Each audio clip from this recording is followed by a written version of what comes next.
We traveled to Jonestown on Friday, November 14, 2003, and on this special program, we will be reflecting on the incident 25 years after. The journey was made possible through the kind courtesy of Captain Jerry Gavaya and Roraima Airways. After talking with Captain Gavaya at the airstrip, we boarded a 4x4 pickup and headed for Jonestown. We stopped at Port Kaituma to get a cutlass which we were told was necessary to clear the vegetation in Jonestown, an area that has been taken over with bushes. In Port Kaituma, we were the focus of attention as residents watched us with a keen sense of curiosity. Some immediately knew that we were on our way to Jonestown after seeing our filming equipment. One local even asked us for a ride in. From appearance, the busy area looked to be the heart of the community, filled with shops at which almost anything seemed to be available. After getting the cutlass, the 6 miles journey to Jonestown began.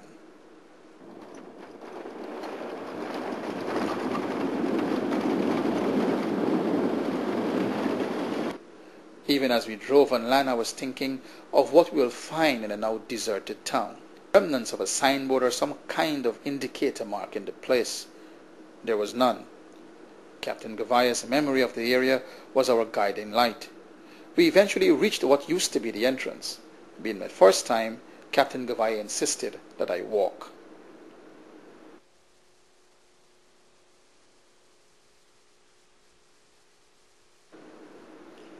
While walking, I was still hoping to find something like a building which would have given some perspective as to the layout of the area. There was nothing, only the sound of the insects and other fauna.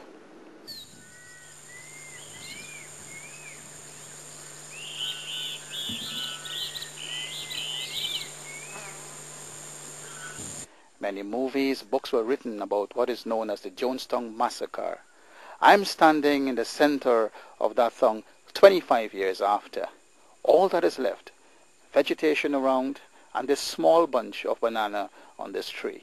What was created here, I mean with all of the bad things that happened, is an example we could actually take to develop our hinterland. Out of this virgin jungle and nothingness here, these people created an orderly society with schools, with hospitals, with farms, with playgrounds and tennis courts and basketball courts and living accommodation.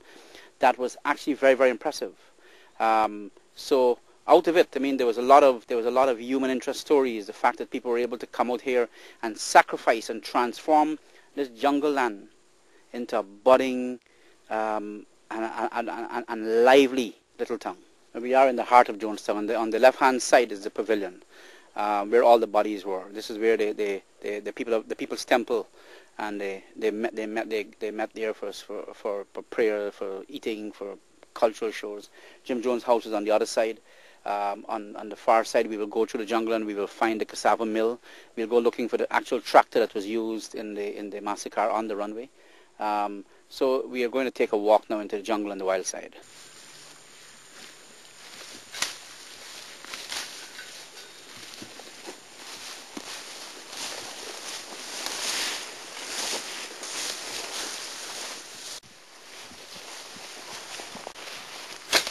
After trekking through some thick vegetation, we came to this structure. Captain Gavaya, this has some history, isn't it? This is right here. This is right here. Right here it was all the years, and this was the Cassava Mill. Just across from the pavilion on the other side. You know, it tells you that the people here were very, very industrious. They were already way advanced in trying to use Guyanese products to survive and to be self-sufficient, and this was an example of it. But this would have come from overseas, obviously. That's right, but it was used to process the cassava flour that they were using to do all the things that they were living on here. And this has actually survived 25 years. That's right, and you're going to see some other trucks, and we're going to go over there to look for the tractor, the actual tractor. So if you guys still got what it takes, let's go.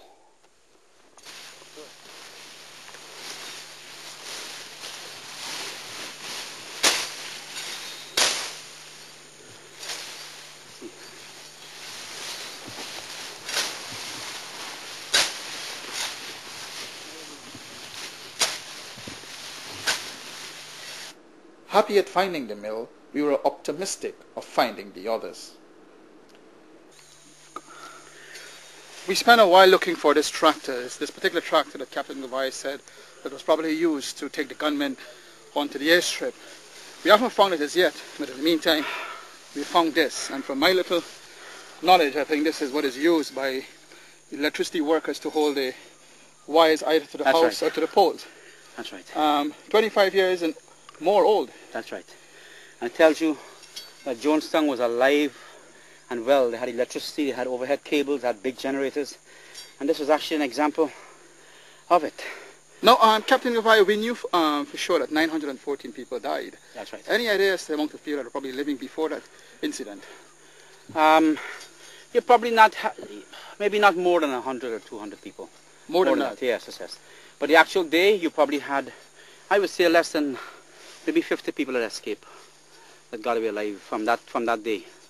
But there were other people who were out for home, went home for different reasons. Some of them who were in Georgetown playing for the basketball team and so on. So they were not here for one reason or the next. And some of them actually ran away into the jungle and avoided being killed that day. Well, those who would have survived that incident, they'll have a story to tell, don't they? Let's find this tractor. This tractor is somewhere in here. Yeah, let's go. This tractor is somewhere around here. Let's find this tractor, Sean. Come.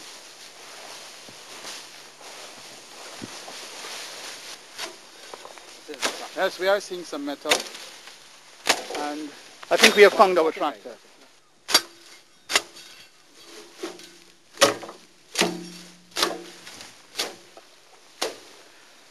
As we can see, Raj has taken over from Captain Gavai and helping to clear the vegetation around the tractor, and it's all coming back.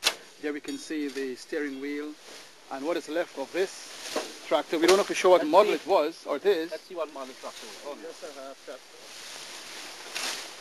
and we are trying to ascertain. No, this was start and stop. Okay. All right, Captain Gavai, I'm told that at some time ago, 25, 26 years ago probably, you actually drove this tractor. No. I just came to the. We found this tractor after the problem, and but as I come over the years, the jungle keep on hiding it from me, and I always have this process of hide and seek with this tractor. We tried to find it back for people, but this tractor is a very significant part of the history of Jonestown. This was a tractor, as I said earlier, that was used by the gunmen, or to transport the gunmen. They had a trailer behind it. They had a trailer behind it. Okay. Yeah. Well, history, 25 years after, we are still at Jonestown trying to bring back memories, not pleasant for some, as to what happened here 25 years ago. And as you keep hearing Captain Gavai saying, it was a very busy, buzzing town, lots of people here. So this was a very important part. They did a lot of agriculture, so this tractor obviously was very involved in their life on a daily basis until the day it was used tragically. So probably used for plowing the land, That's transporting right. produce, That's transporting right. people. Going between here and Port Kaituma all the time. Was this the only tractor they had? I don't think so. But this one is very close to the pavilion where Jim Jones was. Okay. So when the killers came back here, the tractor was parked here. They went back to report to Jim Jones what happened, and the pavilion was right over there, which I'll show you in a moment. You know, folks at home those of you who are looking at the program, you may see us looking sweaty and tired. It is so. It's not easy getting in here. It's 6 miles from the town of Port Kaituma to getting here, and we're walking through thick vegetation. So, and we have to clear it ourselves. If you see us with our, with sweat on our bodies and so on, that's because we are doing our best to bring back these pictures for you, to tell you exactly what happened 25 years ago. I'm just taking this opportunity to get a 5, as we will say here in Guyana, after all the hard work and the long walk and through the thick vegetation. I'm doing this because Captain Gavai, I'm told, has gone to see if he can find a pavilion, and it's a pity that this tractor, is not working. Probably could have used it to reach the other end of the town.